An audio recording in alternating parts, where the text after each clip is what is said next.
പെരുമന, ഈ ട്രയൽ നടക്കുന്ന മുഴുവൻ സമയവും ശരിയാണ്, വലിയ തോതിൽ ഈ വിഷയം കേരളം ചർച്ച ചെയ്തിട്ടുണ്ട്. ഇതങ്ങനെ ചർച്ച ചെയ്യപ്പെടാൻ കഴിയാതെ പോകേണ്ടുന്ന അല്ലെങ്കിൽ ചർച്ച ചെയ്യപ്പെടാതെ പോകേണ്ടുന്ന ഒരു വിഷയമാണ് എന്ന നിലയ്ക്ക് കാണാൻ കഴിയില്ല. ഇപ്പം എന്നെ സംബന്ധിച്ചിടത്തോളം ശരിയാണ്, എനിക്ക് സ്ത്രീകൾക്ക് എതിരെ ഉണ്ടാകുന്ന പ്രശ്നങ്ങളിൽ ഒരു മാധ്യമപ്രവർത്തക എന്ന നിലയ്ക്ക് ഞാൻ ഈ മാധ്യമപ്രവർത്തനം തുടങ്ങുന്നത് 2012-ലാണ്.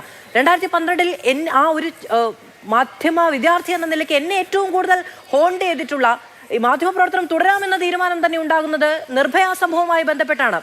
അതിൽ എത്രത്തോളം നീതി ഉണ്ടായിട്ടുണ്ട് എന്നുള്ള ചോദ്യത്തിൽ എനിക്ക് സംശയങ്ങളുണ്ട്. ആ നിലയ്ക്കാണ് കേരളത്തിലെ സ്ത്രീ സമൂഹം ഈ വിഷയത്തെ അടക്കം കാണുന്നത്. ഇത് ചർച്ച ചെയ്യപ്പെടാതെ പോകാൻ പാടുണ്ടോ? ഇത് ചർച്ച ചെയ്യാൻ അല്ലെങ്കിൽ കേരളത്തിൽ പിന്നെ എന്തിനാണ് മാധ്യമങ്ങൾ?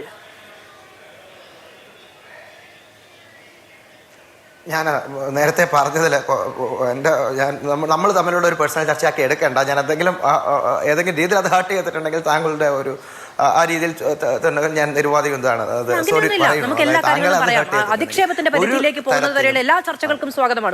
ഒരു ഘട്ടത്തിലും ഇത് മാധ്യമം എന്ന് പറയുന്നത് ഫോർത്ത് എസ്റ്റേറ്റ് ആണ്. ഇത് നിർബന്ധമായിട്ടും ഈ രാജ്യത്ത് വേണമെന്നുള്ളത് ഭരണഘടന പഠിച്ച അഭിഭാഷകനായിട്ട് ഈ 10-15 കൊല്ലമായിട്ട് വർക്ക് ചെയ്യുന്ന ജോലി ചെയ്യുന്ന നമുക്കറിഞ്ഞുകൂടെ? അത് വേണമെന്നേ. ഈവൻ ദോ അത് ഭരണഘടനയിൽ പ്രസ് എന്നോ മീഡിയ എന്നോ ഒരു വാക്ക് പോലും ഇല്ല. എന്നാൽ പോലും നമുക്ക് സ്റ്റാറ്റ്യൂട്ടറി പാർലമെന്റ് നിർമ്മിച്ച ഒരുപാട് നിയമങ്ങളുണ്ട്, ഒരുപാട് അധികാരങ്ങളുണ്ട്, നമുക്ക് ഒരുപാട് ഏജൻസികളുണ്ട്. നിർബന്ധമായിട്ടും ഓരോ കാര്യങ്ങളും ഇൻവെസ്റ്റിഗേറ്റ് ചെയ്യാനും അതുപോലെ തന്നെ നിങ്ങൾക്ക് ഈ പറഞ്ഞിരിക്കുന്ന പ്രത്യേക ഇൻവെസ്റ്റിഗേഷൻ നിങ്ങളുടെ ഭാഗമായിട്ട് നടത്താനും ഒക്കെ സാധ്യതകളുണ്ട്. അത് ചെയ്തിട്ടുമുണ്ട്. നമുക്ക് എത്രയോ സംഭവങ്ങൾ അതുപോലെ അറിയാം. ഇന്ത്യൻ പ്രധാനമന്ത്രിയെ പോലും രാജിവെപ്പിക്കാൻ വേണ്ടിയിട്ട് സാധ്യമായിട്ടുള്ള കാര്യങ്ങളൊക്കെ മാധ്യമങ്ങൾ ചെയ്തിട്ടുണ്ട്. രാഷ്ട്രപതിക്ക് ബുദ്ധിമുട്ടുണ്ടായിട്ടുണ്ട്.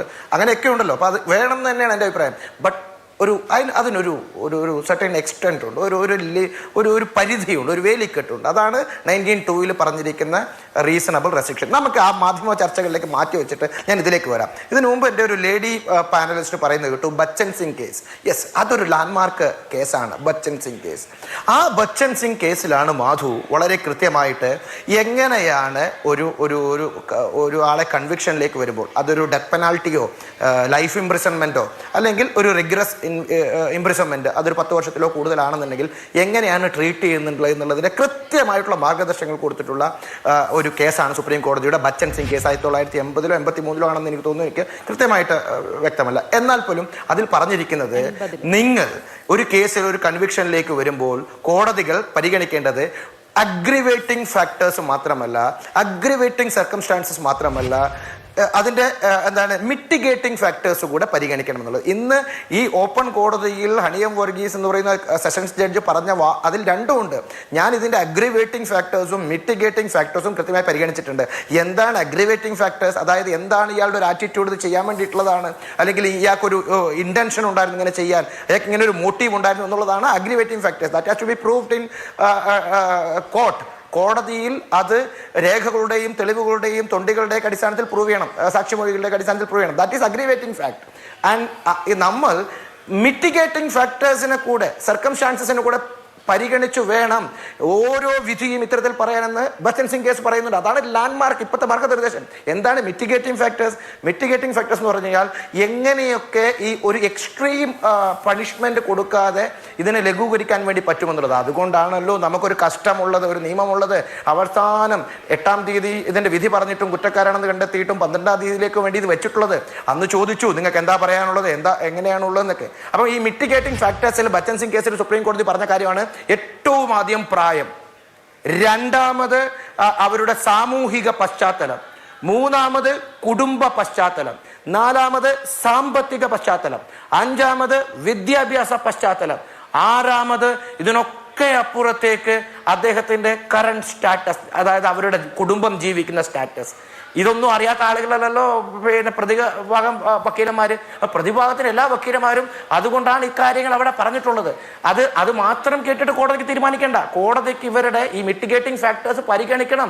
That is A rule. പിന്നെ ആ മാഡം പറഞ്ഞിരിക്കുന്ന ഒരു കാര്യം വളരെ തെറ്റാണ്.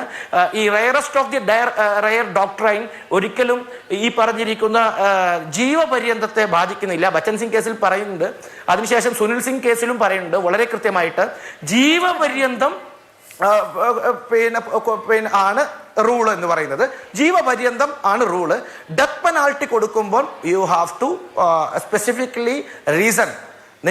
ഒരു റീസണിങ് വേണം ഈ സെഷൻസ് ജഡ്ജിന്റെ. ഇത് റയറസ്റ്റ് ഓഫ് ദി റയർ കേസാണ്. ആ ഡോക്ട്രിൻ ഇതിൽ അപ്ലിക്കബിളേ അല്ല. കാരണം 376D എന്ന് പറയുന്നത് അന്നും ഇന്നും ഒരു മാറ്റവും BNS വന്നപ്പോഴും ഉണ്ടായിട്ടില്ല. അതിൽ ഏറ്റവും എക്സ്ട്രീം പണിഷ്മെന്റ് എന്ന് പറയുന്നത് ലൈഫ് ഇംപ്രിസൺമെന്റ് ആണ്. BNS 70 ഒരു സബ്സെക്ഷൻ 2 ഉണ്ട്. അതായത് 18 വയസ്സിൽ താഴെയുള്ള ആളുകളെയാണ് ഈ കൂട്ടബലാത്സംഗം ചെയ്തിട്ടുള്ളത് എന്നുണ്ടെങ്കിൽ മാത്രമേ ഡെത്ത് പെനാൾട്ടി അട്രാക്ട് ചെയ്യുള്ളൂ. ഇനി രണ്ടാമത്തെ ഒരു കാര്യം, അതിന് തൊട്ട് ശേഷം സംസാരിച്ച അദ്ദേഹം പാനലിസ്റ്റ് പറഞ്ഞൊരു കാര്യം കൂടെ സൂചിപ്പിച്ചിട്ട് ഞാൻ നിർത്താം. അതായത് ഒരു ബിഷപ്പ് കേസ് എന്നൊക്കെ പറഞ്ഞിട്ട് പറയുണ്ടായി. മാധു, അതാണ് ഇവിടുത്തെ പ്രശ്നം. മാധുവിൻ്റെയോ എൻ്റെയോ ഒന്നും പ്രശ്നമല്ല. ഇവിടുത്തെ പ്രശ്നം പൊളിറ്റിക്കൽ അപ്പോയിൻമെന്റുകളാണ് ഈ പറയുന്ന മുഴുവൻ പ്രോസിക്യൂട്ടർമാരുടെയും പബ്ലിക് പ്രോസിക്യൂട്ടർമാരുടെയും. അതിപ്പം ജയസിംഗ് സാർ ഒരു അഭിഭാഷക സംഘടനയുടെ വലിയ ഭാരവാഹിയാണ്, ഒരു പ്രതിപക്ഷ സംഘടനയുടെ. ഇപ്പോൾ ആണോ എന്ന് എനിക്കറിയില്ല. കുറച്ച് കോൺഫ്ലിക്റ്റ് ഒക്കെ സാറുമായിട്ട് ഉണ്ടായിട്ടുണ്ടായിരുന്നു, ഞാനതിവിടെ പറയുന്നില്ല. എന്നാൽ പോലും ഇങ്ങനെയുള്ള ആളുകൾ, CPIന്റെ ആളുകൾ, CPMന്റെ ആളുകൾ, മാണിയുടെ ആളുകൾ, ഇവരൊക്കെയാണ് ഇതുമായി ബന്ധപ്പെട്ട് പബ്ലിക് പ്രോസിക്യൂട്ടേഴ്സ് ആവുന്നത്. അതിൽ ഈ ബിഷപ്പ് കേസ്, അദ്ദേഹം ഉദ്ദേശിച്ചത് ഫ്രാങ്കോ കേസാണ്. അതിൽ ഫ്രാങ്കോയെ വെറുതെ വിട്ടു, ബിഷപ്പ് ഫ്രാങ്കോയെ. ആ വെറുതെ വിട്ടതിൽ പ്രധാനപ്പെട്ട ഒരു കണ്ടെത്തൽ എന്തായിരുന്നു? ഒന്ന്, മാതൃഭൂമി ചാനലിലെ അഭിലാഷ് മോഹന്റെ ഒരു ഇന്റർവ്യൂ ആണ് പ്രധാനപ്പെട്ട ഒരു കാരണം വെറുതെ വിടാനുണ്ടായിട്ടുള്ളത്. രണ്ടാമത്തെ ഏറ്റവും പ്രധാനപ്പെട്ടായിട്ടുള്ള കാരണം ഒരു നഴ്സിംഗ് ഹോമിലെ, ഒരു ഹോസ്പിറ്റലിലെ രേഖ, അത് അന്ന് പണ്ട് തൊട്ട് തുടങ്ങിയിട്ടുള്ള ഒരു കാര്യമായിരുന്നു. ഈ കാർബൺ കോപ്പി വെച്ചിട്ട് ഈ ആശുപത്രി രേഖകൾ എഴുതുന്നത്. ആ ആശുപത്രി രേഖകൾ കാർബൺ കോപ്പി വെച്ചാണ് അന്ന് ഈ കേസ് നടന്നപ്പോൾ എഴുതിയത്. പിന്നീട് പ്രോസിക്യൂഷൻ അത് കോടതിയിൽ ഹാജരാക്കിയ സമയത്ത് മുകളിൽ എഴുതിയ സാധനങ്ങൾ ഫോർജറി ചെയ്തിട്ട് തിരുത്തി വ്യാജരേഖ കൊണ്ടേ സമർപ്പിച്ചു. പക്ഷേ ഡിഫൻസ് എന്ത് ചെയ്തു? രാമൻപിള്ള സാർ എന്ത് ചെയ്തു? അതിന്റെ ഒറിജിനൽ കാർബൺ കോപ്പി കോടതിയിൽ ഹാജരാക്കിയിട്ട് പറഞ്ഞു, ഇതാണ് അന്ന് എഴുതിയത്, ഇതിന്റെ മുകളിൽ എഴുതിയ സാധനം ഇന്നയല്ല എന്നുള്ളത്. അപ്പം ഇതിൽ നിന്ന് വ്യക്തമാണ് ഇവിടെ അതിജീവിതമാർക്ക് നീതി നിഷേധിക്കുന്നതിന്റെ പ്രധാന കാരണമായിട്ട് വരുന്നത് ഇൻവെസ്റ്റിഗേഷനിൽ ഉണ്ടാകുന്ന ലാപ്സസ് ആണ്. പോലീസിന്റെ ലാപ്സസ് ആണ്, പോലീസിന്റെ താല്പര്യങ്ങളാണ്.